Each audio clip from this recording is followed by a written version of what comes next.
Buenos días, buenos días, compañeros. Hoy les voy a hablar sobre la Constitución. ¿Qué es la Constitución? Se lo habrán preguntado. La Constitución, también conocida como la Carta Magna, es la ley fundamental de todo país. Por eso todos los países tienen Constitución. La Constitución contiene principios fundamentales y normas que regulan la convivencia de todas las personas en sociedad. La Constitución es reconocida como texto político y norma jurídica fundamental, en la que prima el principio de constitucionalidad, que es el reconocimiento a la soberanía constitucional. Es decir, la primacía e inviolabilidad de la Constitución. Vale decir, los gobernantes y gobernados nos sometemos a la primacía de la Constitución. Ahora les voy a explicar la estructura de la Constitución Política del Perú de 1993, la actual. El preámbulo es la sección introductoria de la Constitución. En ella debe enunciarse solemnemente las razones de su dación y los fines que persigue alcanzar. Además, explica cómo es que se elaboró la Constitución. El preámbulo de la Constitución Política de 1993, actual, vuelvo a repetir, no contiene nada de ello. La parte dogmática es la parte que hace referencia a los derechos y obligaciones de las personas y de los grupos sociales adscritos al Estado. Aquí es donde se consagra la defensa de la persona humana y el respeto de su dignidad, que son el fin supremo de la sociedad del Estado. Y también se consagran los derechos fundamentales de la persona. Se establece que el ser humano es un fin en sí mismo y jamás puede ser utilizado como medio.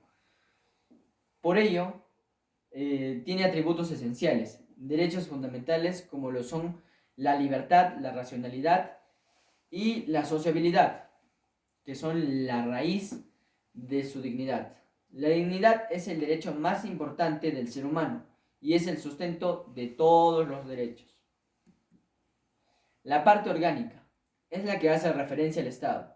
Comprende la organización del cuerpo político, el conjunto de reglas para el establecimiento de actividades de órganos y organismos del Estado, el reparto de competencias entre ellos, los mecanismos de elección o designación de las autoridades encargadas de su conducción.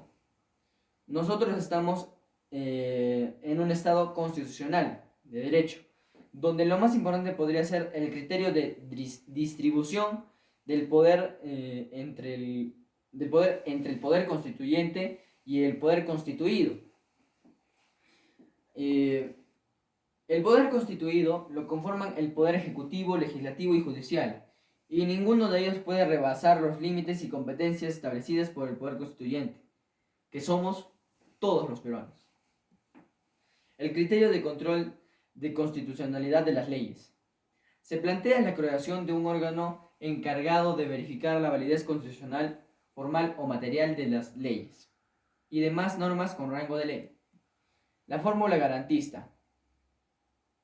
Si nosotros sabemos que existen conflictos entre las personas y el Estado, debemos saber que esos conflictos se resuelven fundamentalmente en el Poder Judicial. Y cuando se vulneran los derechos constitucionales, se puede hacer uso de los procesos constitucionales, que son las garantías constitucionales. En el artículo 139 de la Constitución Política del Perú existe un conjunto de principios y derechos que regulan la forma en que se debe desarrollar estos procesos judiciales. Esto representando básicamente la tutela judicial y el debido proceso. La fórmula económica es la que hace referencia al Estado, al conjunto de principios y normas destinadas a fijar un orden económico. La fórmula de revisión es la que refiere la capacidad o atributo de llevar a cabo la reforma de la propia Constitución, es decir, la reforma constitucional. 1 por el Congreso y 2 por el referéndum.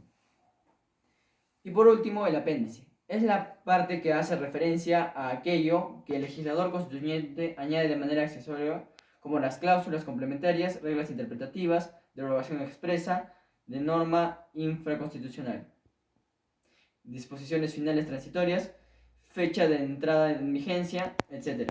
Gracias.